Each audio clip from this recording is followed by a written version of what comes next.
Mazembe s'impose par ses résultats, par son palmarès. Ça, c'est le prémisse de départ. C'est un club qui s'impose par son palmarès et par ses statistiques. Aujourd'hui, Mazembe est parmi les 3 meilleurs clubs africains.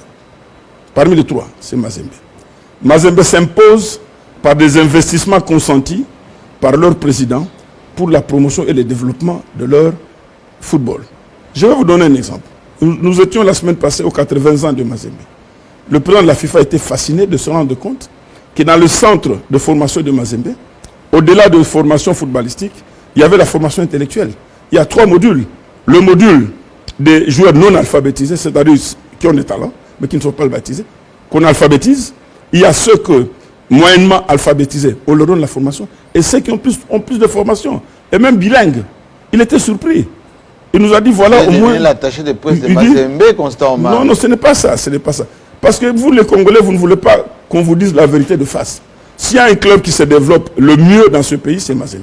Moi, poser la question au plan de fait club, je lui ai conseillé de pouvoir réorganiser son club. Il a acheté son centre, l'ancien centre de Mundabi, et je lui prodigue toujours des conseils pour pouvoir développer ce centre-là. Mais Ngoïka Sandji, vous permettez? Oui, allez-y. Ngoïka Sandji, quand il a voulu construire le stade, il m'a demandé conseil. Je lui ai prodigué. Et je lui ai dit, voici comment est-ce que vous voulez développer vos clubs. Le président de Lupopo, j'ai discuté avec lui. Je lui ai même montré le plan qui était le mien. N'eût été que le gouvernement s'était rétracté à l'époque.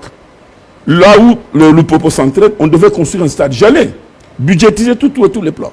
Vous comprenez? Mais la réalité, c'est quoi? C'est qu'on ne fait aucun effort. Je vous donne un autre exemple.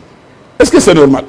Un club dont le président, 3 ans, est à l'étranger, il n'est pas sur place, mais son club continue à se comporter mieux. Mais Mazembe, pour des moyens de l'État aussi, facilité par Constant Omar notamment, par rapport à d'autres clubs. Non, non, c'est faux et archi faux. Par rapport à d'autres clubs dont le président était permanemment présent, mais qui n'ont pas évolué. Parlant de financement. Oui. Moyens de l'État. Monsieur Constant, le secrétaire général du sport l'a dit à plus d'une fois, quand Mazembe se déplace, l'État, le trésor congolais donne de l'argent et vous ne le dites pas assez. Vous permettez. Oui. Vous permettez. Ce n'est pas moi qui débloque les fonds. Je ne suis pas l'ordonnateur. Je ne suis pas l'ordonnateur. Le trésor public. Nous introduisons les prévisions de tous les clubs au même titre au niveau du ministère. Si, quelque part, on estime que ce club mérite mieux ou plus, ce n'est pas au niveau de la FECOFA. Ça n'a rien à voir avec la FECOFA.